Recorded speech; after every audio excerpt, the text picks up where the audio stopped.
11 de la mañana con 4 minutos. Está con nosotros, como se habitual todos los lunes hasta ahora, el profesor académico, ingeniero comercial, don Juan Luis Oyarzo Gal.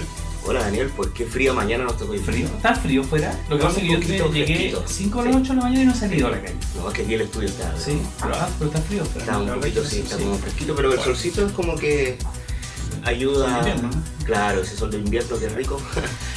Oiga, lo que no es tan rico analizar de repente son cifras, porque tienen varios temas para conversar. Sí. Oiga, ¿qué le parece lo que está ocurriendo? Siempre analizamos algún otro tema, pero Por supuesto, siempre es bueno.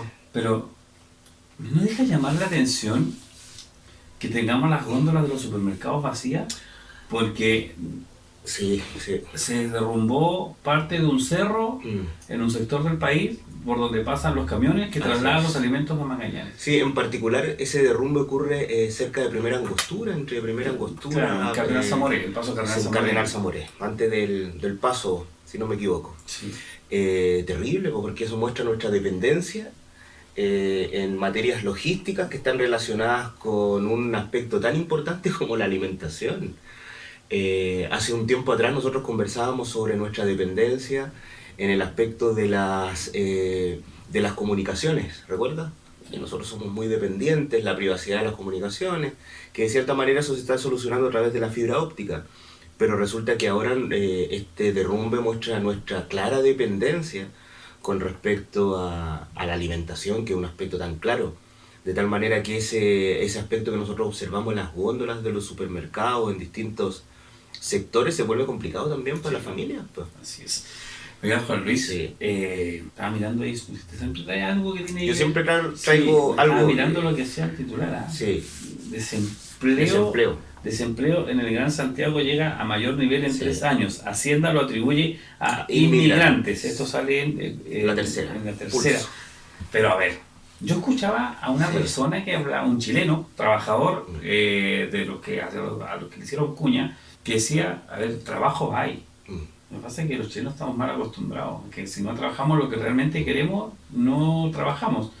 Y lo otro que influye mucho es que los inmigrantes aceptan cualquier trabajo digno, obviamente, como hemos tenido denuncias de indignamente como se tenían, o sea, tenemos que cómo ser, se trataban. Sí, tenemos que ser justos al hablar que también hay muchos inmigrantes que lastimosamente tienen que aceptar trabajos que no son dignos, Pero, son precarios. Sí.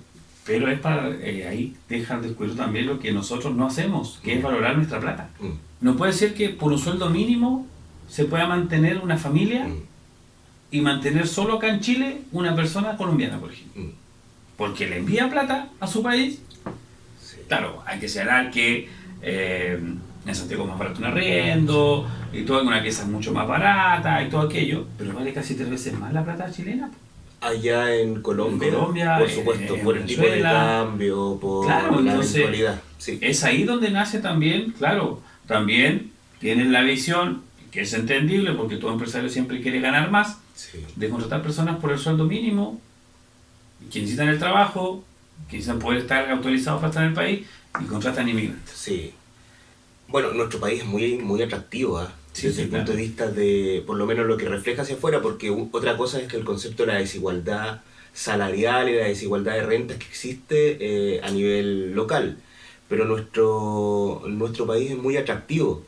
Y es muy atractivo porque tiene hartas cifras e indicadores que muestran cómo nuestro país es uno de los países más importantes desde el punto de vista económico latinoamericano.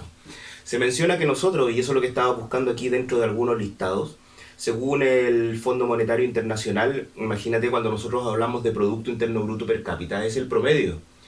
Cuando nosotros dividimos el Producto Interno Bruto y vemos efectivamente cuánto es de cierta manera el representativo, no la cifra que recibe cada persona, el representativo que tiene cada uno de los individuos que existe dentro de nuestro país. Y nosotros vemos que el Producto Interno Bruto de Chile son alrededor y cercano a $26.000, ¿cierto? Anuales. Que cuando tú sacas esos $26.000 y haces algunos ajustes, no sé a cuánto está el dólar ahora, pero si nosotros lo calculamos a alrededor de 700 pesos, quiere decir de que son 18.200.000 pesos anuales que en promedio recibe, por ejemplo, cada uno de los chilenos. tomando en consideración las fallas que tiene cualquier tipo de promedio, porque estamos generando un promedio, y el promedio es un elemento complicado, de tal manera que si eso nosotros lo dividimos por cada uno de los meses, en promedio el Producto Interno Bruto per cápita de un chileno son 1.516.000 pesos. Quiere decir que si nosotros dividimos el Producto Interno Bruto, que es el total del crecimiento que tiene la economía en Chile, lo dividimos por el número de habitantes y lo llevamos a meses, el promedio que debería estar es 1.516.000 pesos. Para que me entienda mejor la gente, es como cuando nosotros sacamos un promedio de notas en el curso. Si nosotros sacamos todo el promedio de notas, quiere decir que, por ejemplo, si nosotros somos dos y tú tienes, por ejemplo, yo tengo una nota 5 y tú tienes una nota 5, el promedio es un 5. Pero nuestro país tiene procesos de desigualdad económica, de tal manera que la desigualdad quiere decir que, por ejemplo, tú tienes un 7 y yo tengo un 3 y me sigue dando promedio 5. Entonces quiere decir que el promedio tiene esa debilidad, que en realidad no considera los extremos que puedan existir. Le da lo mismo que sea 5.5, 7.3, 6.4, ¿cierto? Y va a sacar siempre el promedio que sea un 5. A esto se refiere en este 1.516.000, o sea, no considera las grandes familias, las grandes personas que se llevan una gran cantidad de dinero. De tal manera que cuando hablamos de este 1.516.000, claramente que es atractivo. Porque, por ejemplo, si ahora nosotros vamos a ver tal vez otros países, como por ejemplo Colombia, Colombia tiene un Producto Interno Bruto de $17.000, ¿cierto? Muy por debajo, si tú te das cuenta, de los 25.000 que nosotros tenemos. Imagínate, cuando nosotros hacemos ahora el cálculo con Colombia, que nosotros acabamos de mencionar, que Colombia tiene un Producto Interno Bruto per cápita de $17.000, lo sacamos nuevamente por los 700, lo dividimos por 12, en realidad el Producto Interno Bruto per cápita de un colombiano son 991.000 pesos. O sea, muy por debajo del 1.500.000 de nosotros. Entonces tú empiezas a darte cuenta de que para el colombiano nosotros ya somos atractivos solamente por algo que en realidad la gente no lo analiza cuando viene acá, sino que se percibe dentro del contexto económico, porque este Producto Interno Bruto per cápita surge por el quehacer económico que existe dentro de nuestro país. A mayor nivel de emprendimiento, a mayor cantidad de empresas, a mayores niveles de inversión, nosotros tenemos productos internos brutos más fuertes que otros países. Si nosotros analizamos incluso, por último, para terminar y para que la gente también me entienda un poco mejor, el Producto Interno Bruto de Haití, y para entender entonces por qué el haitiano era tan atractivo venir para acá, y déjame buscarlo, el Producto Interno Bruto de un haitiano son $1.870.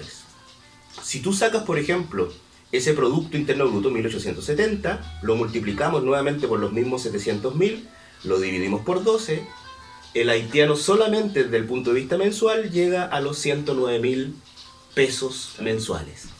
Claramente para un haitiano va a ser muy atractivo venir a Chile, poder obtener el millón, o acercarse al promedio, porque nunca atiende ese promedio, pero obviamente que los 300, los 400.000 pesos que recibe en su país vale una enormidad producto de estas diferencias que existen en las economías dentro de los países. Y entiendo que son, no sé si en este orden, pero el orden del factor no afecta al producto, ¿no es cierto? Sí.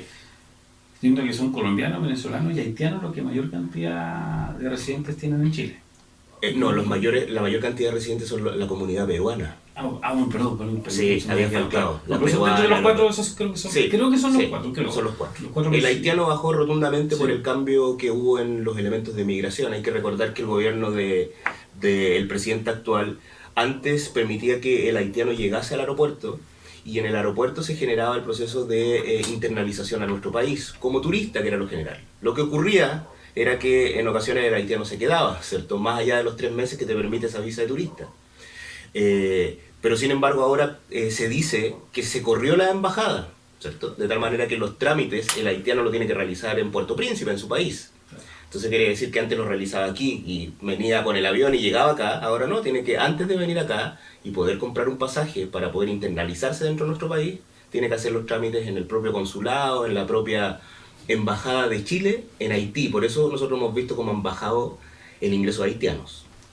Ahora afecta a Chile en lo laboral y económico, puede ser, pero yo insisto en que hay que reconocer que también en Chile somos, yo digo somos porque hay que incluirse. Hay que incluirse siempre en todo, o lo que más se pueda.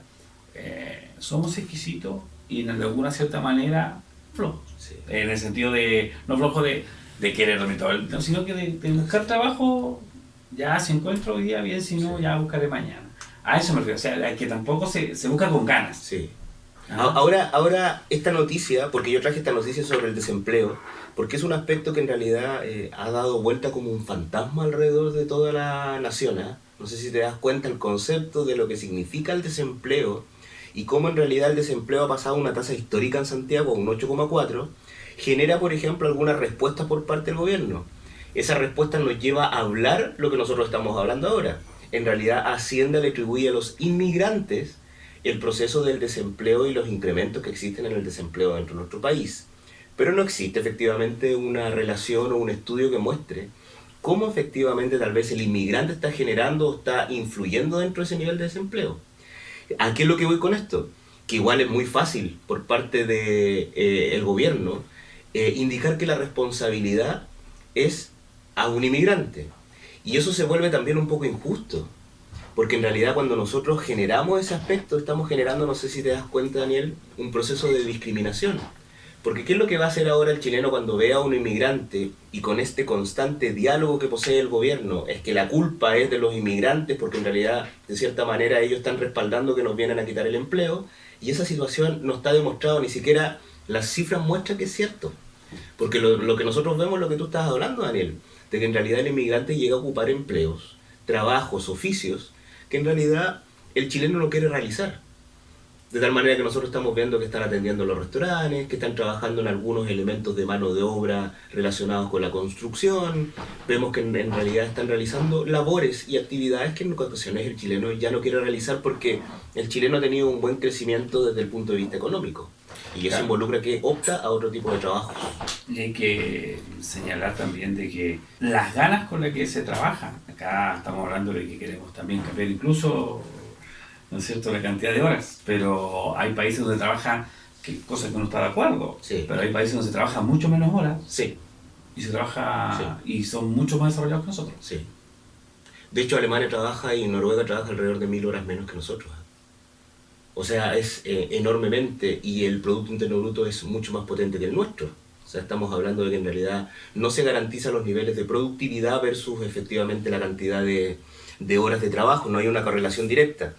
Pero nosotros vemos que en realidad, bueno, el Ejecutivo acaba de rechazar, eso es lo que estaba leyendo hoy día en la mañana, la propuesta de bajar las horas de 45 a 40, que es una propuesta que también es bastante llamativa y que en realidad contrasta con el aspecto de la flexibilidad laboral que nosotros ya hemos conversado dentro de este programa, en el cual nosotros hemos hablado de que en realidad la pretensión del gobierno es generar no una disminución de la cantidad de horas, sino lo que está tratando de buscar es generar, redistribuir las horas, que son estas 45 horas semanales, dentro de la semana, a las necesidades que requieras pues, para poder, por ejemplo, generar esas variaciones.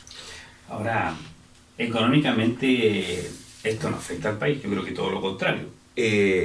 ¿Los niveles de horas? No, más allá de los niveles, o sea, aparte de los niveles de horas, lo que tiene que ver, por ejemplo, con la contratación o sea, económicamente hablando al país, yo no sé si le afecta contratar más inmigrantes o no, como para que el gobierno le salga echando la culpa a los inmigrantes. Claro, al contrario. Todo lo contrario. Todo lo contrario, porque en el ámbito de la construcción, las constructoras pueden avalar básicamente parte de eso, pero han salido noticias de que en realidad gran parte de la mano de obra que era necesaria para poder realizar, por ejemplo, proyectos inmobiliarios, proyectos de construcción, están ocupadas por inmigrantes. Claro.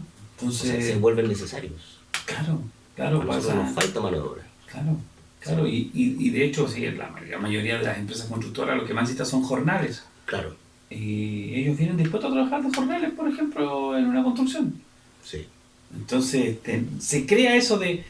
Por eso yo insisto, creo que es contradictoria las declaraciones del Ministerio. O sea, más que contradictoria, ¿sabes lo que yo siento? Es la búsqueda tal vez de algún elemento que muestre cómo en realidad el gobierno no ha tenido los resultados que prometió cuando generó parte de su proceso de campaña. Hay que recordar todo lo que prometió el gobierno. El gobierno prometía índices, crecimientos y una serie de elementos que formaban parte de un programa económico súper fuerte. Pero nosotros vemos que en realidad cada vez esos crecimientos van bajando. El crecimiento que tuvo Piñera en su primer gobierno era alrededor de un 5,4% en promedio. Hay que recordar que la Bachelet llegó solamente a un 1,9% dentro de sus 4 años de crecimiento. Y ahora Sebastián Piñera, en realidad lo que nosotros hemos visto, que el crecimiento constantemente ha bajado. El primer año tuvo un 4%, pero ahora nosotros vamos viendo que está luchando para poder sostener el 2,7%, el 2,8%, lo cual en realidad se ha vuelto en un factor súper complicado para nuestro país. Nosotros lo estamos viendo. Nosotros vemos, por ejemplo, las ofertas que existen, por ejemplo, en los supermercados, en estas tiendas de retail, que uno va y que está todo en oferta.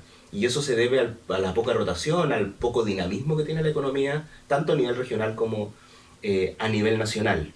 Nosotros vemos también dentro de este proceso del desempleo, porque habíamos hablado de los fuertes factores del desempleo que existen en el Gran Santiago. El Gran Santiago es un indicador de cómo también está la economía. Pero en Magallanes el desempleo llega a un 2,9%, que eso involucra que hay alrededor de 2.590 personas desocupadas. ¿Cierto? O sea, quiere decir que ese es el nivel de desempleo. En Magallanes nosotros, del total de los trabajadores que tienen, por ejemplo, y que son la fuerza de trabajo, que son personas de más de 15 años, ¿cierto? Y que con permiso de sus padres pueden trabajar en el proceso que son las personas productivas, nos encontramos nosotros. En total son 135.770 personas las cuales están en condiciones de poder generar trabajo. De esas 135.000, el total de ocupados son, de la fuerza de trabajo, la fuerza de trabajo son 88.000. Del total de esa fuerza de trabajo llegan a 86.000 personas que están ocupadas y 2.590 personas que se encuentran en un nivel de desocupación. El INE divide esto en dos grandes aspectos. Menciona que por un lado existen los cesantes y por el otro lado también existen las personas que buscan trabajo por primera vez. ¿Por qué hace esta distinción? Porque los que buscan trabajo por primera vez son personas que en realidad recién se insertan dentro del mundo laboral y que es muy distinto a un cesante, porque el cesante ha sido expulsado, ¿cierto? Ha sido expulsado del factor trabajo, del proceso estructural que existe en la economía. De tal manera que cuando nosotros vemos la cesantía, son 2.310 personas, y los que buscan trabajo por primera vez son solamente 290. Siempre se da esa instancia de que los que buscan trabajo por primera vez son menos. Desde el punto de vista también del nivel de educación, para poder también captar cuáles son las personas que se encuentran con mayor niveles de desempleo, nosotros vemos que problemas con la educación universitaria, o sea, personas que se encuentran cesantes, que forman parte y que tienen un título universitario, son alrededor de 680. Pero donde existe un mayor nivel de desempleo son las personas que tienen, por ejemplo, educación secundaria, en los cuales llegan a sumar, del total de estos 2.590, alrededor del, de esto debe ser alrededor del 40-45% en total, que en realidad nosotros estamos mostrando que por lo general los niveles de desempleo afectan de forma fuerte, no al universitario, no al que tiene un postítulo o una maestría, no al que tiene un doctorado, no a los que figuran efectivamente con personas de otro nivel ocupacional o productivo, sino que fuertemente a las personas que no, son personas no cualificadas quiere decir que no tienen estudios, y que conforman efectivamente parte de ciclos de educación básica y de educación secundaria. Es un tema que da para mucho análisis. Las cifras son elocuentes y totalmente verdaderas, porque está todo en ingreso. Así todo aparece, por ejemplo, lo que nosotros hemos conversado aparece en el INE y muestra efectivamente cómo en realidad como las promesas que han existido por parte del gobierno en materias de desempleo y de crecimiento están yendo un poquito para atrás, Daniel. Es un gran tema que ojalá nosotros en futuro podamos seguir analizando con el próximo lunes, como siempre. Juan Luis, agradecerle su nuevamente, como todos los lunes, analizar diferentes temas. Oigan, ahí hay que empezar a estudiar las cifras. Yo no sé si están así, de que los inmigrantes nos vienen a quitar la pega. Somos nosotros los chilenos los flojos, que no buscamos o no trabajamos como corresponde lo que queremos. Muchas gracias, Juan Luis. Muchas gracias y saludos a los auditores. Que tengan una bonita semana allá. Igualmente, pues muchas gracias. Ya, vamos a un par de avisos para hacer el cambio de invitado. Lo voy a decir. Ocurrió El milagro, exactamente. Ya, nos separamos un par de avisos y ya explicamos por qué el milagro.